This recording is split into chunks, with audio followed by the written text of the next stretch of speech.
What's up, everyone? Aaron Nagler here for PackersNews.com. I'm here with Ryan Wood of the Green Bay Press-Gazette. We have made it back from the Combine in Indianapolis. But Ryan, I think that week, a lot of interesting stuff turning up around the Packers. Obviously, we heard from Mike McCarthy.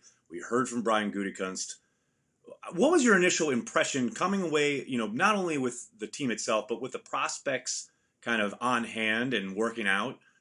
What was your overall impression in regards to what this week meant for the Packers in the draft? Yeah, I came away from Indy thinking that it's going to be a really interesting pick at 14, and not just because, of course, the obvious. This is Brian Gutekunst's first pick as the Packers GM. I think the Packers are in a tough spot, and that by no means means a bad spot. I think they're actually in a good spot, but I think they're in a tough spot at 14 because it almost boils down to do they prioritize specifically needing to upgrade their edge rush, which they need to this offseason. I think everyone agrees, or is it about upgrading the pass defense more broadly? I mean, what can make our pass defense better?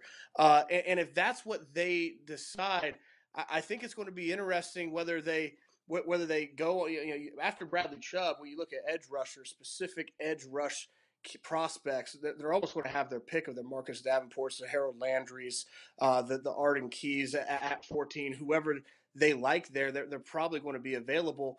Or do they become more broad, and do they look at it maybe a Florida State safety Derwin James if he's available, or a Virginia Tech linebacker Tremaine Edmonds, who's more of an off-ball linebacker, but you look at his measurements, he's going to be down the road a guy that can be an edge rusher and can really do a lot of the things that we've seen Clay Matthews do for this defense in terms of playing off the ball, rushing the A-gap, rushing the outside, dropping in coverage, be that kind of a versatile piece.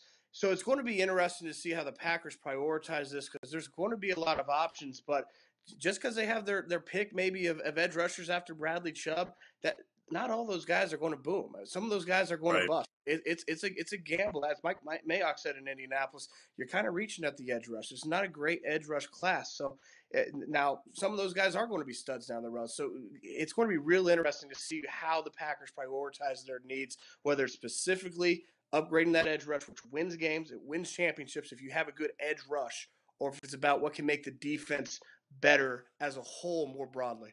What do you think? The Packers, both McCarthy and Gutekunst mentioned it both during our time in Indy and also during their press conferences earlier this offseason. How much do you think versatility will weigh on that pick at 14? Because, like you're saying, some of these guys, yeah, they can probably get after the quarterback, but that might be the one trick that they have. Whereas you mentioned Derwin James, Edmonds, these guys, they can do a multiple, they can use them in lots of different ways. We heard it over and over again, and not just on defense. Mike McCarthy saying Ty Montgomery was a multiple position player, and the value of that, on both sides of the ball. It's very clear that they've really focused on adding versatility. Mike Pettin in his introductory press conference talked about how he wanted to use Clay Matthews and really maximize off the versatility, not just an edge guy, but a guy that can do basically all the facets that you need from a linebacker, and that's what Clay Matthews has shown over the past few years. You're right. Derwin James is a safety by trade.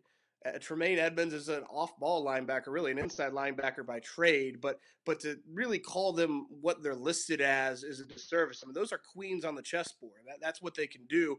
You move them anywhere, you play them anywhere, and they're athletic freaks. I mean, they produce, and that's the plan of any team that's going to draft them. So, yeah, especially with Tremaine Edmonds and what we think we know about how the Packers and Mike Pettin want to use Clay Matthews, move him around.